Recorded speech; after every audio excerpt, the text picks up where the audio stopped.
Čau ľudia, ja vás vítam u môjho ďalšieho videa a dneska tu bude tutoriál ako stiahnuť Geometry Dash Full APK.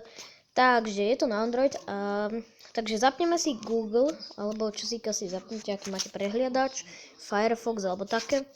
A napíšete si semka buď mob.org a tam si nájdete Geometry Dash alebo takto je to podľa mňa ľahšie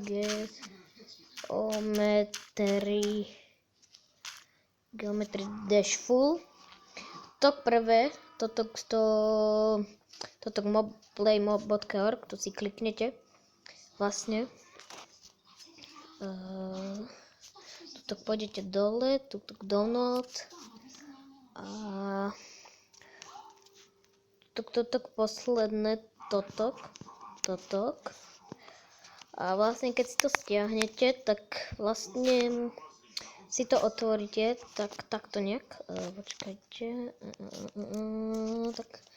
takto si to otvoríte, takto dáte inštalovať, ja si to nejdem inštalovať, lebo ja už to mám, a proste takto si to spustíte, si vypnem zvuky, lebo nechcem, aby ste to počuli. A vidíte, tu už môžete robiť aj levely tuto, čo ste na demo nemali. Máte tu aj viac levelov, sa mi zdá, to bolo po X-step a teraz je tu aj tento. No ja som to teraz vypol. A vlastne a tak ďalej, ešte sú tam levely a musíte ich podomýkať a také. A jak sa vám toto videjko páčilo, nezabudnite like, odber, koment. Ja vám budem za to vďačný a majte sa u ďalšieho videa. Čau!